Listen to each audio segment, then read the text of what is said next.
Naboboard nga ako ngayon dito sa dorm kasi buong maghapong nakahiga, kaya naisipan kong lumabas na lang. Ipapasyal ko na lang kayo dito sa aming bakuran. Charot! Eto nga pala yung aming kapitbahay. Yung mga nakatira nga dyan, yung mga nakaangat-angat na siguro sa buhay.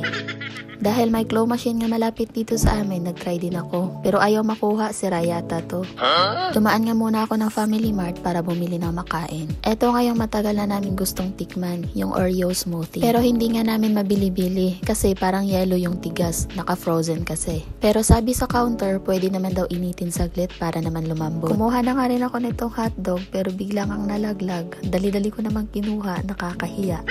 Dito na tayo tatambay. May mini park naman dito malapit sa amin. Nasa 16 degrees na ngayon kaya medyo malamig. Tapos sinabayan pa ng makulimlim na panahon. Nasa harap lang kasi ito ng laundry. Kaya pag nagda-dryer ako, dito ako laging tumatambay. Kakain nga muna ako dito. Ang lakas nga ng hangin pero okay lang. Kaya din naman yung lamig. Tapos biglang nakita ko nga tong mga cherry blossom. Seasons na nga ngayon ng cherry blossom. Ang ganda nga tingnan kapag naka full bloom na yung mga bulaklak. Actually marami nga yan dito sa amin. Malayo kasi kami sa city. Pero maraming park dito sa amin, kaya kahit saan makikita mo yan. Dati nung bata pa nga ako, pangarap ko talaga makakita nito. Pero ngayon, di ko lang siya nakikita, nakahawakan ko pa. Dito ko nga lang din yan sa Taiwan nakikita yung iba't ibang klase at iba't ibang kulay ng cherry blossom. Ang ganda nga talaga niya titigan. Maa-appreciate mo to kapag mahilig ka sa bulaklak. Meron niyang isa dito, ang ganda sana niya pero hindi ko nga siya malapitan.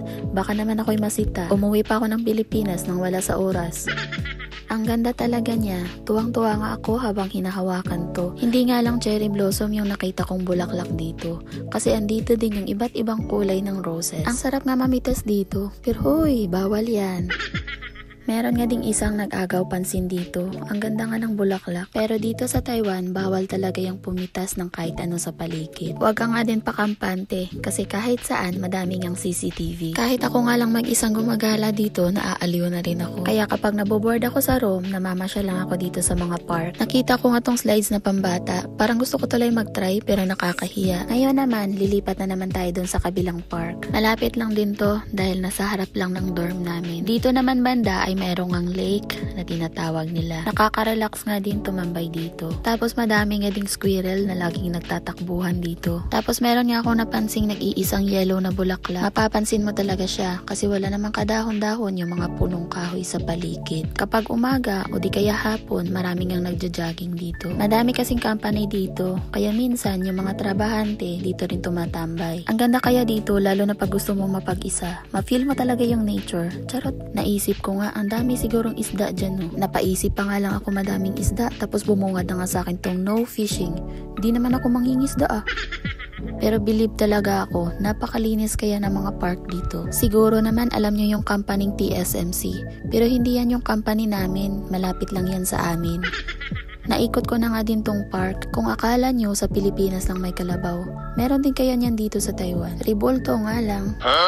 Meron nga ding cherry blossom dito. Marami nga yan dito, pero yung iba patapos na nga mamulaklak. O diba, kahit saan pwede ka nga tumambay. Dito nga rin sana ako mag-emote-emote, pero nakita ko nga si nanay, parang ang lalim yata ng iniisip. Kaya hinayaan ko na nga lang din siya mag-isa. Umuwi na rin ako kasi masyadong malamig na. At yung binili kong ang smoothie, nagiging tubig na. Eto nga talaga yung problem ko kapag malamig, ang sakit sa ilong. Pero kahit malamig na, kakain pa rin tayo ng malamig. Wala din namang pagbabago, malamig pa rin naman. Hanggang dito na lang ulit. Bye!